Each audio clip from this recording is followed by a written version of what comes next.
E aí, rapaziada, quem volta pra mídia é a dona Deolane. Rapaziada, a coisa tá esquentando. Estão aumentando aí os áudios, as provas, estão aumentando as ligações dela, daquelas que vão ser mais difíceis de negar. Eu acho que a gente não chegou a pegar nenhuma delas, né, Mano Valdo? Só me confirma. Não tem nenhum áudio aí dela, não, né? Até porque eu acho que o áudio não foi liberado nem pela mídia, mas eles foram repercutidos. Mas vamos lá, Miquéias. Eu acho que a chapa tá esquentando. E, de repente, será que a gente vai ver criminoso ficando preso de verdade? Miquéias. Olha, Eric, o que está acontecendo agora é que o Ministério Público entregou aí uma denúncia com 356 páginas de documentos, investigações e provas que eles alegam aí mostrar a conexão da Deolane com o PCC, especificamente com a família do próprio Marcola. E nessa documentação, algumas das coisas que são relatadas ali são áudios e comunicações dos investigados de empresas ali que lavavam dinheiro do Marcola, direcionados para as contas da Deolane. A fala, as conversas são bem específicas. Além dessas conversas que trazem ali a Deolane no meio, e que ela alega o seguinte, ó, com relação a isso, a defesa dela é a seguinte: não, a Deolane era advogada, pô. Então ela sempre teve contato com criminosos porque ela advogava para criminosos, ela nunca negou isso. Então o dinheiro que ela recebia era de contratos advocatícios. Só que veja bem, a questão é que boa parte desse dinheiro, várias movimentações, vinham de empresas de fachada, empresas de laranjas, e eram direcionadas para a conta da Deolane. E além disso, as investigações vão avançando e mostram, e a gente chegou a repercutir isso aqui já há algumas semanas atrás, que houve uma conversa que uma empregada doméstica da Deolane foi à delegacia dizer: olha só, eu trabalho para a doutora Deolane e trabalho para o filho dela. E agora tem os caras do PCC me ligando, mandando áudio, tá aqui, e entregou esses áudios para os delegados, dizendo o seguinte, que os caras do PCC acreditavam que ela tivesse roubado 80 mil da casa do filho da Deolane. 80 mil esses que seriam do PCC. E aí um dos áudios que essa empregada doméstica entrega para a delegacia, o cara fala assim: olha, você trabalha lá para a Deolane e para o filho da Deolane que você tá ligado. Só que você tá ligado que eles lavam dinheiro pra gente. Esse é o áudio que o cara manda para ela. E aí esse áudio vem assim, ó, a gente sabe lá que você pegou, a gente viu pelas câmeras aqui, você sai com uma sacola, essa sacola devia estar com dinheiro, e pô, a gente quer que você devolva o dinheiro, porque a gente é do crime, a gente não quer fazer nada contigo não, mas se não devolver, você já sabe como é que é. E aí o cara fala que a Deolane e o filho dela lavam dinheiro para o PCC, e aí que a empregada teria roubado dinheiro da casa do filho da Deolane, dinheiro esse que seria do PCC. Então aí a gente está falando de um relatório gigantesco de 356 páginas que vão fazendo cair por terra aí qualquer argumento que a defesa da Deolane use de não, a Deolane era só uma advogada do PCC e não uma pessoa vinculada ao PCC. A defesa do Marcola fala o que parece óbvio, né? Não, o Marcola está preso. Ele é incomunicável. Como é que ele vai tocar aí qualquer coisa? Mas a gente sabe que mais de uma vez se encontrou aí planos, conversas, cartas e várias outras formas que o Marcola, né, usava para se comunicar com os membros fora da cadeia. Então, diante de todo esse relatório, a situação da Deolane vai se complicando cada vez mais. O STJ, inclusive, negou habeas corpus pela Deolane, mas exigiu do Tribunal de Justiça celeridade. Julga logo porque, né, tem que ver isso aí, não é bem assim. Só que o que a gente tem percebido, pelo menos a minha leitura, tá, Eric? Aí eu vou dar uma opinião pessoal minha. Eu tenho percebido nos últimos dias, especialmente nos tribunais superiores, tanto o STJ quanto o STF, uma atuação um pouco mais criteriosa quanto à soltura de criminosos ligados ao Comando Vermelho e ao PCC. E aí pode ser apenas uma impressão minha, tá? Uma coincidência. Coincide que essa postura mais rígida, essa negativa de habeas corpus mais frequentes que nós temos visto nos últimos dias, coincidem com a classificação dessas organizações criminosas como terroristas pelos Estados Unidos. Porque os Estados Unidos, obviamente, ele vai escolher alvos de relevância. E quando eu falo alvos, tá? Mais uma vez eu vou dizer, não estamos falando de bomba caindo na cabeça de ninguém, mas alvos no sentido financeiro, político, embargos, esse tipo de coisa. E olha só, os Estados Unidos não vai aí atrás do moleque que está na biqueira, atrás do moleque que está numa boca de fumo no Rio de Janeiro.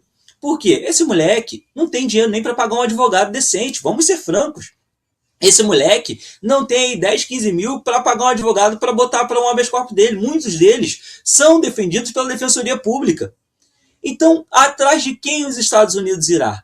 Quem os Estados Unidos vai sancionar? Aqueles que têm capacidade de decisão e aqueles que realmente movimentam o dinheiro do crime.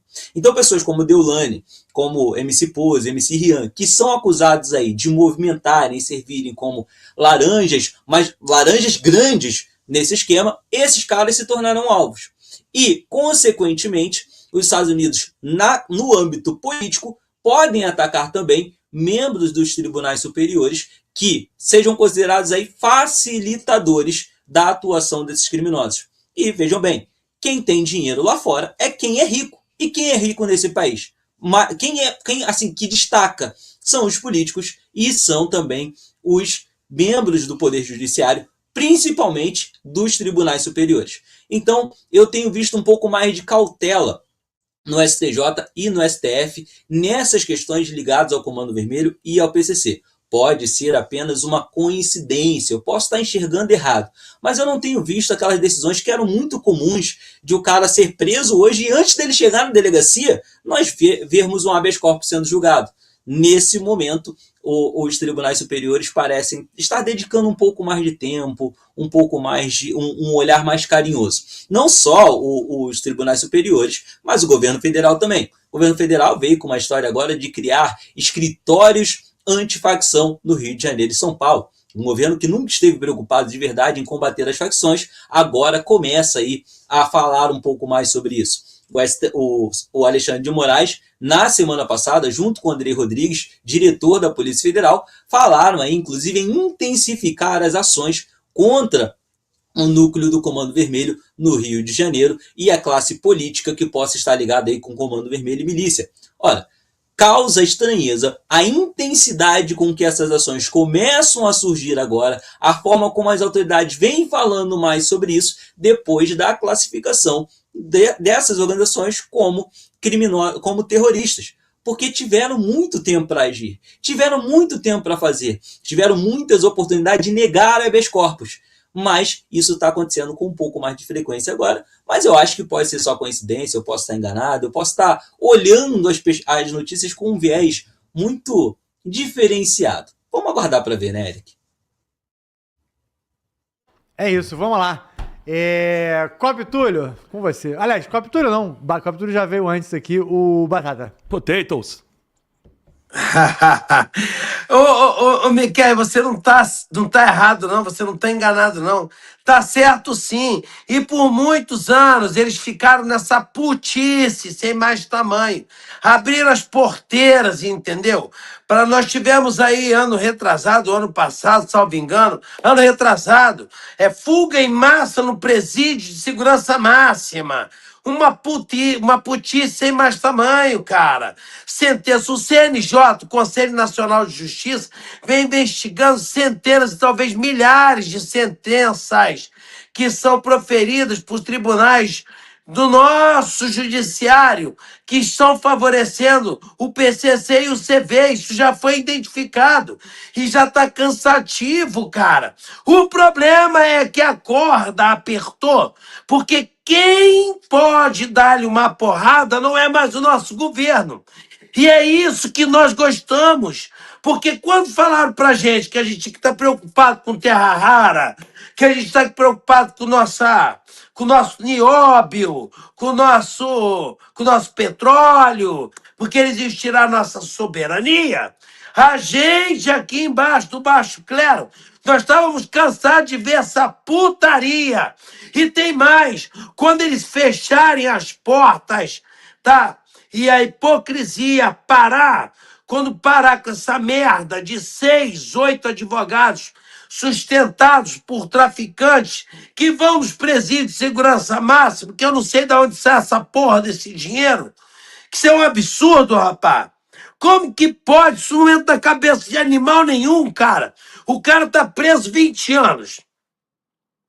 Quem pode pagar a porra do advogado? Não, ele não tem um advogado, ele tem 6. Porque não baixa a porra de uma lei o seguinte, meu irmão. Tu tá preso, agora é defensor público. Ah, mas aí, meu irmão, faccionado é defensor público. Não interessa.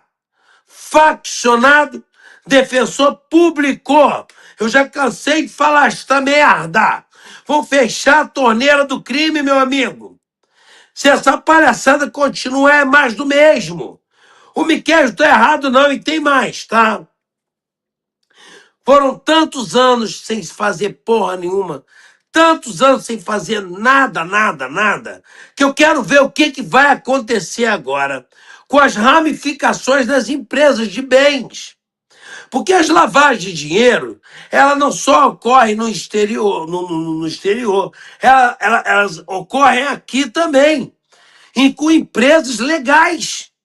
O problema é que as empresas legais e os governos, eles talvez não consigam mais identificar o que é legal e o que é ilegal. Não que a empresa seja ilegal, mas a grana é oriunda de putaria. E eles sabem disso. Mas nem sempre você que está transicionando com essa empresa sabe. Qual o grande problema? O dólar é a moeda que move o mundo. Não existe comercialização ainda sem o dólar. Ou melhor dizendo, né? 90% da comercialização que há no mundo é através do dólar. E os nossos traficantes estão tentando dolarizar a grana através de empresas que estão lá plantadas nos Estados Unidos. Isso já é identificado pela CIA. A porrada vai comer. Porque quando isso aconteceu, quando ele apertou o botão e disse, olha, é terrorismo, isso já estava tudo mapeado e cansado pela gente. Cansado de ser avisado pela gente. Olha, lá vem ele. A gente estava, avisamos, olha, lá vem eles. E eles vieram, estão aí, meu parceiro, e botou na mesa e vão medir. O problema é que isso vai espirrar em muita gente. Eu espero fielmente que não espirre em pessoas inocentes. Por quê? Não que eu quero passar pano. É que a coisa tomou uma proporção tamanha que você não consegue mais saber até onde uma empresa é do PCC ou do CV. Isso já aconteceu, já foi identificado em estados, empresas buscando processos licitatórios que aconteceu em Goiás. E o próprio governo cruzou os braços e disse, aqui não tem um ponto do CV, no estado não tem nada. Se ela está errada, mete a porrada. Por quê? Porque os órgãos que transicionam uma empresa com a outra não possuem um mecanismo para tu identificar se ela é oriunda do PCC ou não, porra. Tu já imaginou que devassa já se falaram em 260 bilhões? Isso é 30% do PIB. Meu amigo, nós vamos ter um baque econômico. Eu quero que exploda. Vem, Lourão! Vem, Lourão. É isso. Cópio Túlio, com você. Rapaz, esse caso dessa Deolane aí, sinceramente, eu tenho uma impressão aqui, posso estar completamente equivocado, tá? Estou longe de ser o senhor da razão. Mas eu tenho a impressão que essa Deolane, ela vai muito além de apenas lavar o dinheiro do PCC. Eu acredito piamente que ela faça parte da cúpula. Por quê? Todos nós sabemos que há no Brasil estão implementando a narcocultura. Eles estão implementando aqui no nosso país a bandidolatria, a policiofobia. Os jovens são ensinados a odiar a polícia e a amar os desviados das leis, os marginais. Essa Deolane é um excelente caso disso. Nós vimos ela abraçada, fazendo declarações de amor com vocês sabem muito bem quem. Vocês sabem muito bem quem. Sendo amicíssima do cara, abraçando, beijando, chamando de papai e tudo. Vocês acham que isso não tem nada a ver, não? Vocês acham que isso é apenas como é que se diz? Clickbait para a internet? Não. Existe realmente um relacionamento ali. Profissional, afetivo, amoroso, seja lá como vocês querem chamar. Mas no Brasil, a narcocultura é uma realidade. Aqui, eles querem nos convencer de todas as formas, os que estão lá no topo atualmente no Brasil, que os princípios cristãos que a maioria dos brasileiros seguem, gostem vocês ou não, isso é uma realidade. Nossa sociedade, nossa cultura é cristã, são errados. Várias vezes nós vimos aí declarações de pessoas ligadas a movimentos sociais dizendo, com todas as letras, que querem acabar com a família brasileira. Querem acabar com a heterossexualidade. Tem tudo a ver com isso aí. Essa Deolane foi colocada pelo PCC na mídia. Ela tem centenas de milhares de fãs, milhões de pessoas seguem esse lixo humano no Instagram. Você pega um fã de Deolane, pede para ele recitar 5 frasezinhas, 5 estrofes do hino nacional. Ninguém sabe. Agora pede para cantar um funk sentando na Glock. Todos sabem. Justamente por isso. Por pessoas como essa Deolane, que, repito, para mim, eu tenho o feeling que ela ocupa um cargo importantíssimo no PCC. Não é só uma bonitinha que lava dinheiro através de contratos fictícios, empresas de fachada, não. Ela participa das decisões, porque também vamos ser justos, ela não é burra. Ela é uma advogada, ela fez uma faculdade de Direito, ela prestou o concurso do OAB, que é difícil, passou, foi aprovada, ela realmente é advogada. Então, ela sabe como organizar. Você quando quer organizar uma sacanagem, você chama um advogado safado que ele vai te ensinar. Existe advogado safado, como existe policial safado, como existe médico safado, como tem tudo de ruim em todas as profissões. Vamos deixar isso aqui bem claro, tá? Então, ela faz parte dessa narcocultura, dessa expansão da narcocultura.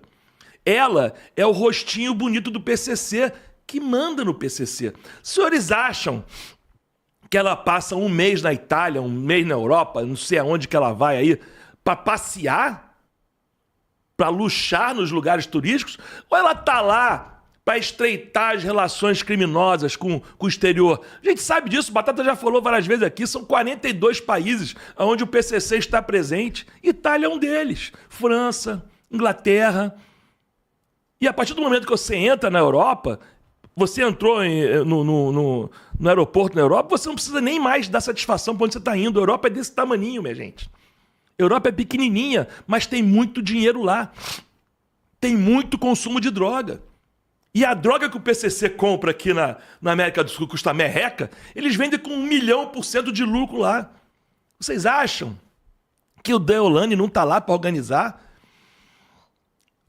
Nas reuniões de acordos dos grandes criminosos, é melhor chegar um cara feio que nem eu, espaçoso, horroroso, ou chegar a Deolane toda bonitona, maquiada, cabelão, unhas feitas e joias e super amada por milhões de pessoas?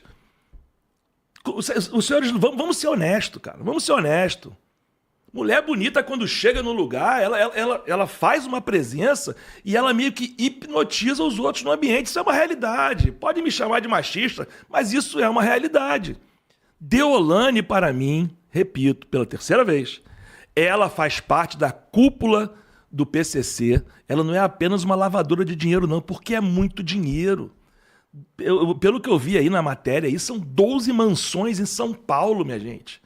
São mais de 50 milhões de reais. E vou além, não é só você comprar a mansão e deixar lá, não. Você tem que pagar muito imposto, tem que pagar muita coisa dessa mansão. Então, se você tem mansões de 50 milhões de reais, você tem que gastar R$1 milhão por mês. A mulher tem 10, 12 carros, tudo carro de 1 milhão para cima. Pelo amor de Deus, minha gente. Agora, o que me deixa... Como eu falei para os senhores, eu sou policial há quase 40 anos, eu desconfio de tudo e de todos. Será que a prisão da Deolane realmente é para encerrar a carreira criminosa dela? Ou é apenas para forçar um acordo mais lucrativo? Pensem nisso, joguei a sementinha na cabeça de vocês aí, porque a gente sabe, minha gente, a gente sabe. Vai ficar 6 meses, 1 ano, que fique 2 anos. Sérgio Cabral ficou 6 anos preso. O crime compensa, o crime vale a pena no Brasil. O dinheiro dela todo não vai ser confiscado, apreendido, não vai para o Estado. Os carros dela vão ser devolvidos. Tem aí aquele do PCC que recebeu um helicóptero de volta. Um helicóptero de não sei quantos milhões também. Então vale a pena cometer crime, ser criminoso no Brasil. Se ela tem aí vamos botar aí seus 100 milhões guardados. Aqui, ô Deolane, fica presinha aí 1 ano, 1 ano e meio. Fica de boa aí, tranquilona, no seu spa na cadeia. Porque cadeia feminina hoje em dia também é um spa, né? Tem até concurso de beleza. Tem cabeleireiro lá dentro, sabia? Tem manicure para elas. Você, trabalhador aí do CLT, que acorda às 6 da manhã, se ferra toda no seu trabalho até 6 da tarde, 7 horas da noite, a manicure da cadeia somos nós que pagamos. Manicure, cabeleireiro, né? Elas podem fazer desfile de modas, elas trabalham. Cadeia não é tão ruim assim não, como tentam enfiar na cabeça de vocês aí. Então, finalizando aqui a minha fala, para mim, Deolane é a cabeça pensante do PCC, influenciou o PCC, espalhou o PCC em redes sociais, se tornou um rosto conhecido que atua em favor do PCC. Não é apenas uma lavadora de dinheiro, não, Eric. E seguindo aí nessa linha, aproveitando o PCC, uma investigação do Ministério Público pegou os estagiários do crime do PCC entregando informações ou internas, que é da mesma forma como Deolane e essa rapaziada aí que tá na cara de frente, né? Elas não estão representando o PCC. Agora estão, porque ninguém mais vai tirar esse carimbo que eles estão colocando, eles que eu digo, porque não tem só Deolane, não. Vamos ver se Virgínia está envolvido. Já temos aí um Buzeira, por exemplo, né? Agora, há indícios, né? A Virgínia... Não, mas ela comprou a empresa do cara que era um chefão do PCC. Ah, não, mas peraí, não é bem assim. Bom, ninguém tá acusando a Virgínia, tá? A Deolane, eu acho que, sei lá, acho que não tem nem mais cabimento ela processar alguém e se chamar ela de integrante do PCC. Mas vamos lá, Miquel, dá um panorama aí pra gente. Eric, nós tivemos agora um desdobramento da Operação Infiltrados. Quer dizer, a Operação Infiltrados é um desdobramento da Operação Resposta Pronta, Pronta Resposta. Porque o que vem acontecendo? O Ministério Público de São Paulo vem atuando, né, severamente contra o PCC há anos, e acontece que houve uma investigação que descobriu-se que alguns empresários queriam matar um promotor do Ministério Público lá na cidade de Campinas.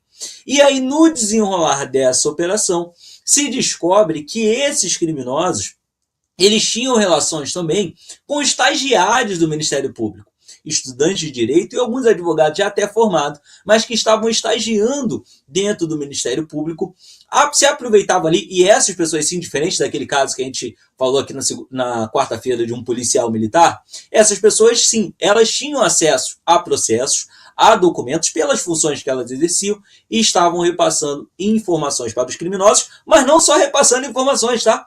Quando eles achavam interessante, eles extorquiam os criminosos. Então, ora, eles falavam, ó, tem esse processo aqui contra você e pode dar ruim e tal. Ora, eles falavam, ó, aproveitando que a gente está sabendo disso aqui, a gente pode juntar com isso aqui e te ferrar de vez. E aí, eles ficavam nesse jogo duplo, esses estagiários, mas também um policial civil e um policial penal, pelo menos aí, também acabaram presos nessa operação Infiltrados. Mas o que é interessante, Eric, é que essa operação Infiltrados, como eu te falei, ela é um desdobramento da operação Pronta Resposta. Que olha o cenário. E quando eu falo que a relação entre PCC e Comando Vermelho, ela só é conflituosa enquanto interessa. Dois empresários do estado de São Paulo ligados ao PCC, um inclusive que já tinha sido preso por homicídio, por várias coisas, né? Ou seja, não deveria estar solto, né? Ele estava solto e sofreu novamente uma operação do Ministério Público. Ao sofrer essa operação, ele ficou tristinho, achou que a reputação dele caiu junto à facção e resolveu ali tentar melhorar a moral dele. E com isso ele resolveu matar um promotor do Ministério Público. E para isso, o que ele fez? Ele vai e faz contato com os criminosos do Rio, criminosos provavelmente ligados ao Comando Vermelho ou à milícia, indifere, né? Que ele busca no Rio de Janeiro um veículo blindado, ele queria uma Hilux SW4 blindada e uma .50, além também, óbvio, de um criminoso do Rio de Janeiro para fazer essa operação, para matar um promotor do Ministério Público aqui de São Paulo. E aí, no meio desse cenário, no meio dessas investigações, esses empresários acabam sendo presos. Descobre-se o policial civil que estava auxiliando esses empresários. E aí, quando vai se fazer a quebra de sigilo ali desse policial, se descobre os estagiários que estavam no tribunal, no Ministério Público, fornecendo informações para os criminosos, mas também, ao mesmo tempo, aproveitando para extorquir esses mesmos criminosos. Uma situação cada vez mais ridícula, mas que mostra aí que o sistema ele está sujeito a falhas absurdas, porque a gente acaba não tendo um monitoramento claro de quem tem acesso a cada tipo de informação. E esses caras utilizam essas informações como bem querem. Ora para extorquir os criminosos, ora para facilitar a atuação dos criminosos. E ainda criminosos que estavam buscando no Rio de Janeiro veículos blindados, .50 e criminosos do Rio de Janeiro para fazer as execuções em São Paulo a mando do PCC. É isso, Miquel. Vamos lá, Batata. Com você. Cara, deu uma soluçada aqui na internet aqui, mas eu acho sim, rapaz, eu acho que essa ligação constante aí com funcionários, levando informações constantes ao crime organizado, isso aí eu acho que já é de muitos anos. Ô Eric, é muita grana, bicho. Vamos parar de hipocrisia e achar que essa porra não vai chegar a lugar nenhum. Isso é Brasil, cara. Isso estão borrifando dinheiro para tudo quanto é lugar. Gente, vai achar gente para ir lá e assassinar. E te digo mais, tá, irmão? Eu acho ainda que esse empresário tava na bola e aí falaram, meu irmão, como é que tu vai limpar isso aí? Não, eu vou assassinar e antes de acontecer, para ele não assassinar um promotor, isso virar uma guerra pessoal entre a facção e o judiciário, que não há essa coisa. Ferré faz o seguinte, vamos caguetar. Vamos caguetar o empresário, meu parceiro. E aí, o empresário rodou, o policial civil rodou, a porra toda, os caras que... Igual... Tá bom, gente? Na minha concepção, igual ao resgate do Marcola. Vocês lembram do resgate do Marcola? A dinamite, tudo separado, aquela coisa toda. Tinha dinamite, os explosivos, né? Responsável. Toda a equipe, foi todo mundo preso, sabe, cara? Num plano arquitetado para retirar o Marcola. Quem mandou fazer isso? Quem dedurou essa porra toda, sabe, cara? Como pode vazar uma coisa tão... Os caras são tão feras, tão feras, tão feras e deixaram isso vazar de uma maneira tão... Porque as maneiras que vazam é que me deixam, sabe, meio... O que me deixou triste, Cadeolane, foi aonde nasceu o processo de investigação. Nasceu através de um papel jogado no banheiro da prisão de segurança máxima, tá? Foi aí que nasceu a investigação. Será que a linha de 260 bilhões é essa? Será que tá aí o pote de ouro? Ou a gente vai jogar um boi de piranha? Você já ouviu falar no boi de piranha? É aquele boi que empurra-se primeiro para que, enquanto as piranhas vão comendo, blá, blá, blá, blá, o resto da boiada vai passando do outro lado? Pensem nisso, gente. Eu sei que ela é realmente importante, aquela coisa toda, é muito dinheiro e blá blá blá blá blá blá blá blá blá, mas nós sabemos que a coisa vai muito mais além. Nós estamos falando de empresas, refinarias de álcool, nós estamos falando de 28 países, né? Nós estamos falando de envio de dinheiro para o Hezbollah, nós estamos falando de lavagem de dinheiro em empresas dos Estados Unidos, e eu acho que não ia ser interligado a uma transportadora, porque é pensar muito micro, entendeu? Os caras já estão criptomoeda, já estão uma coisa muito mais avançada. Isso é a minha forma de analisar, entendeu? Eu estou aqui para porque o que a gente faz é usar a nossa experiência do fato de estar sempre lidando com essas notícias, sempre lidando com esse tipo de matéria, e a gente vai fazendo um refino e acabando chegando em conclusões. Só que, né, aí entra a situação de ter culhão para falar o que você concluiu. E o que eu concluí, tá, cara, que tá cheio de boi de piranha. Por quê? Como foi dito na outra matéria por Miquel, ou pelo próprio Túlio, nunca se viu tanto empenho, tá? Principalmente para prender pessoas relacionadas em lavagem de dinheiro. É uma enganação dizer que há uma contundência contra o crime organizado, porque eu já falei esta merda, nós precisamos de uma política de encarceramento, nós não temos locais para botar vagabundo, não temos, então vou traduzir, porque não adianta dizer que o sistema penitenciário está uma merda, não cabe mais ninguém, então vamos traduzir essa bosta. Não cabe ninguém. Então não adianta nós criarmos uma lei antifacção como essa foi criada, um caso de aumento de pena de 20 para 40 anos, ou seja, isso é uma política de encarceramento? Lógico que é, porque quando você tem uma causa de aumento de pena, obviamente você vai fazer com que você prenda mais gente, ou mais gente fique mais tempo preso, até porque essa lei foi colocada como no rol dos crimes hediondos, aonde a progressão de regime ela é dificultada, ou você só consegue progressão de regime com 2/3 da pena, não com 1/6, como era antigamente. Houve uma mudança pontual? Houve! Mas aí é sopa de letrinha, porque vamos fazer um caldeirão, um Maracanã, encher essa porra de bandido e tapar? Vambora? Aí eu vou acreditar e eu tô junto dessa merda. Agora, é muito bonitinho, a gente tá com medo do Trump, tá com medo do Lourão, ele vai sentar a moeda mesmo, meu irmão, porque ele não vai ficar de braços cruzados. O problema, parceiro, é que ele vai porrar os medalhões. Esse é o problema. Estão jogando esses peixinhos pequenos, eles estão balançando o rabo e papapá, papapá, papapá. Aí, toma um peixinho.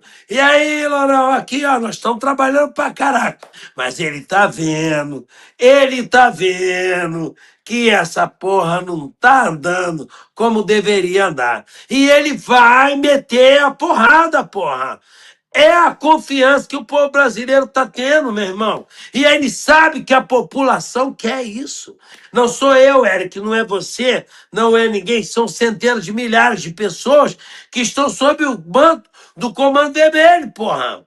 Hoje, já foi identificado mais de 70 milhões de pessoas estão sob o cajado das facções, porra.